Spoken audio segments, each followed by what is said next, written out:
नमस्ते दोस्तों, आपको स्वागत है मुकुल स्टडी जोन में। आज हम बात करने वाले हैं एक बहुत ही ज़रूरी और रोमांचक टॉपिक पर, परमाणु क्रमांक, जिसे एटॉमिक नंबर इंग्लिश में बोलते हैं। यह टॉपिक सिर्फ परीक्षाओं में नहीं बल्कि रसायन शास्त्र की नींव समझने के लिए बहुत बेहतर है। तो चलिए इस वीडियो को अंत तक देखिएगा और मेरे चैनल पर नए हैं तो चैनल को सब्सक्राइब कर दीजिएगा और बेल आइकन दबाना नहीं भूलिएगा। तो ये जो हमारा दिया हुआ है, देखिए वो तत्व दिया हुआ है और ये सिंबल क्या होता है, एटॉमिक नंबर क्या होता है, एटॉमिक मास क्या होता है। तो चलिए इसको लिखते हैं। जैसे हमारा हाइड्रोजन, हीलियम, लिथियम, बेरिलियम दिया हुआ है, ये 20 तक संख्या है। तो हाइड्रोजन का जो हिंदी में तत्व है उसका सिंबल क्या होगा, तो इसका सिंबल होगा H। एटॉमिक नंबर होगा 1 और एटॉमिक मास वो भी होगा 1 एटॉमिक मास। हीलियम का होगा He। हीलियम का क्या होगा, तो हीलियम का होगा He। इसका होगा एटॉमिक नंबर 2। एटॉमिक मास इसका होगा 4 लिख दिया। अब लिथियम का सिंबल क्या होगा, तो लिथियम का सिंबल होगा Li। Atomic number 3, atomic mass 7। और अब ये क्या है, ब्रेलियम का क्या होगा, ब्रेलियम जो तत्व है देखिए इसका सिंबल होता है Be। इसका एटॉमिक नंबर होगा 4 और एटॉमिक मास होगा 9 लिखेंगे। देखिए ब्रॉन का क्या होता है सिंबल, तो ब्रॉन का सिंबल होता है B। इसको B लिखेंगे। एटॉमिक नंबर होता है 5 और एटॉमिक मास 11 होता है। और ये जो हमारा कार्बन का सिंबल होता है C और एटॉमिक नंबर होता है 6 और एटॉमिक मास होता है 12। तो इसका लिखेंगे एटॉमिक मास 12। और ये देखिए एटॉमिक नंबर सीरियल से होता है, 1 से स्टार्ट होके जहाँ तक लिखिएगा तहाँ तक, लेकिन एटॉमिक मास वो बदलते रहता है। तो ऐसे ही मैं बता रहा हूँ कि एक आवर्त सारणी होता है, उस पर भी मैं कल आवर्त सारणी को अच्छा से समझाऊंगा। तो पहले इस वीडियो को अंत तक देखिए आप लोग। तो देखिए अब जो हमारा संख्या बचा हुआ है, क्या बचा हुआ है, अब बचा हुआ है नाइट्रोजन का सिंबल होता है N।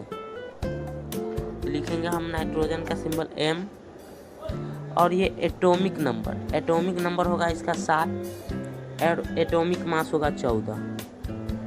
और ये है ऑक्सीजन का सिंबल होता है O और एटॉमिक नंबर होता है 8 और एटॉमिक मास होता है 16।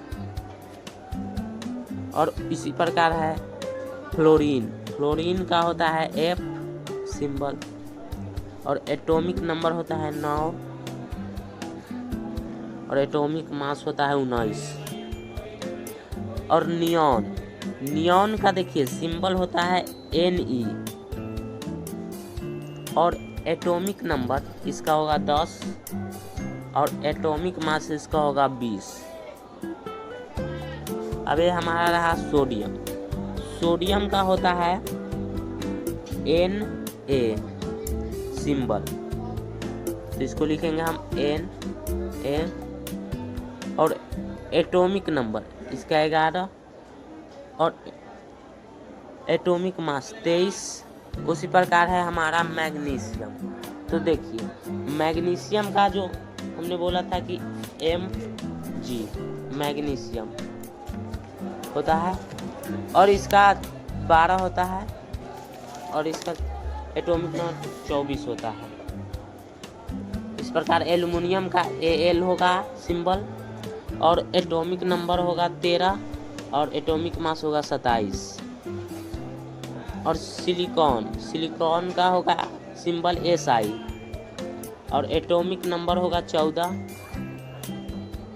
और एटॉमिक मास होगा 28। और फास्फोरस का होता है P और एटॉमिक नंबर होगा इसका 15, एटॉमिक मास होगा 31। और ये हमारा रहा सल्फर का होता है S सिंबल और एटॉमिक नंबर होगा इसका 16, एटॉमिक मास होगा 32। क्लोरीन का होता है सिंबल Cl और इसका एटॉमिक नंबर होगा 17 और एटॉमिक मास होगा 35.5। और ये हमारा रहा आगर्न का होता है सिंबल Ar और इसका एटॉमिक नंबर होगा 19 और एटॉमिक मास होता है इसका 40। अब ये हमारा रहा पोटेशियम। तो देखिए पोटेशियम का सिंबल होता है K और इसका एटॉमिक नंबर होगा 19 और एटॉमिक मास होता है इसका 39.1। और ये हमारा रहा 20वां कैल्शियम का होता है Ca और इसका एटॉमिक नंबर होगा 20 और इसका एटॉमिक मास होगा 40। तो आई होप आप लोग समझ गए होंगे और वीडियो अच्छा लगा हो तो लाइक करना ना भूलें और अपने दोस्तों का